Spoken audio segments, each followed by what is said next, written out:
le bonjour. Bougez la vie, bouge l'été, même par 40 degrés à l'ombre.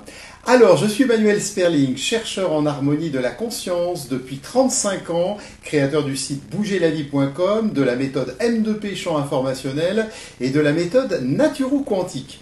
Aujourd'hui, cette vidéo est essentielle et vous pourrez la regarder de nouveau en famille, la faire circuler, elle est vraiment très importante. Je vais commencer peut-être par vous parler un petit peu de moi pour, j'allais dire, aborder ce sujet qui concerne nos enfants. Pourquoi les éveiller sans les intellectualiser trop tôt? Je fais partie d'une génération qui a sauté une classe qui s'appelait le cours préparatoire parce que je savais déjà lire et donc ma maman m'a emmené chez le directeur pour que j'aille directement en CM1 sans passer par le cours préparatoire parce que je savais lire. Ben écoutez, ça ne m'a pas empêché de redoubler par la suite le CM1, tout simplement parce que je manquais de maturité. On appelait ça comme ça, mais c'est la maturité du développement de l'enfant. Je vais vous prendre un autre exemple avant d'aborder mon sujet et de le développer en quelques minutes.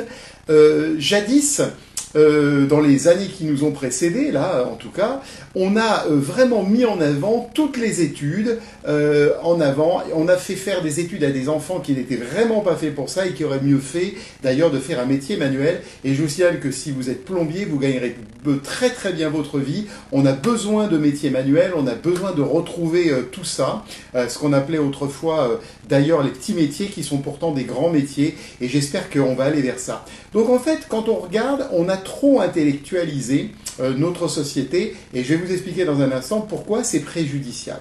Enfin, troisième exemple, et là ça va m'amener à notre sujet, nous voyons en ce moment que nous vivons la dématérialisation de vos relevés bancaires, dématérialisation de tout, et en fait nous sommes des êtres purement matériels et nous avons un véhicule physique qui est là justement pour nous permettre d'expérimenter la matière. Sans ce véhicule physique, sans cette matière, nous ne pouvons pas vivre, en fait, nous ne pouvons pas faire l'expérience que nous devons faire lors de notre passage sur Terre.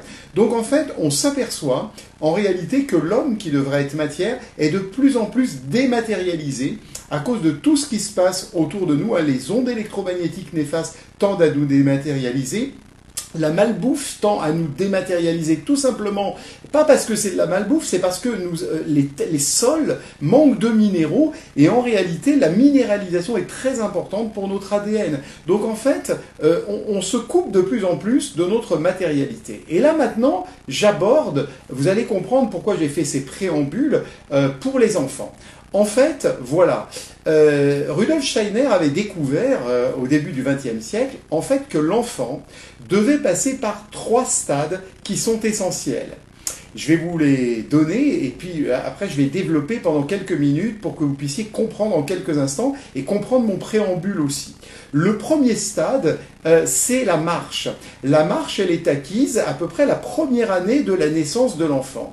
Et quand on regarde, en fait, l'enfant va récapituler tout ce qu'on appelle la phylogénèse, c'est-à-dire l'évolution de l'humain. Il va le résumer puisqu'il va d'abord bouger de manière unilatérale avant de croiser. Et en fait, tout ça joue sur le développement du cerveau puisqu'il va d'abord développer le cerveau reptilien par la moelle épinière avant de développer le néocortex au moment où il aura trouvé la marche synchronisée avec les bras et les jambes. Donc ça, c'est le premier processus. Ensuite arrive, après la marche, le langage. Donc le langage, l'enfant va apprendre à parler, il va commencer à nommer les choses, il va créer en fait des images puisque notre cerveau fonctionne par image. Et enfin, la troisième donnée, c'est qu'il va penser. Il va penser seulement en troisième lieu. Donc, ce que je veux partager avec vous, c'est qu'on sait qu'aujourd'hui, le penser ne peut pas exister si les 2 premiers stades, je reviens avant, c'est-à-dire le parler, le marcher, n'a pas été développé. Car en effet, l'enfant ne va pas habiter pleinement son corps, ne va pas avoir développé son moteur, son cerveau moteur, son cerveau sensoriel, s'il n'est pas passé par ces 3 étages. Donc, quand on regarde aujourd'hui, on est très content, on donne des tablettes aux enfants, on leur donne des tas de choses qui leur développent leur intellect. Les parents sont très contents d'avoir un enfant éveillé, oui, Éveiller, c'est bien au niveau moteur et sensoriel, mais pas au niveau de l'intellect, car tout ce qui concerne l'intellect doit être le 3e stade de développement pour que l'enfant puisse avoir un développement harmonieux. Donc ça, c'est vraiment des clés fondamentales, hein. J'espère que ce sujet vous intéresse, que vous allez vraiment y penser et surtout que vous allez stimuler d'abord vos enfants de manière motrice, sensorielle, et que vous allez par la suite, lorsqu'ils font l'apprentissage du langage, leur faire travailler les images, de nommer les mots, etc.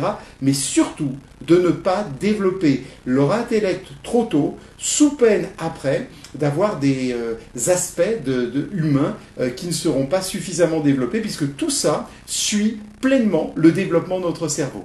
Je vous remercie de votre attention et je vous retrouve demain à 13 h pour Bouger la vie, bouge l'été sur un tout autre sujet. Bonne journée.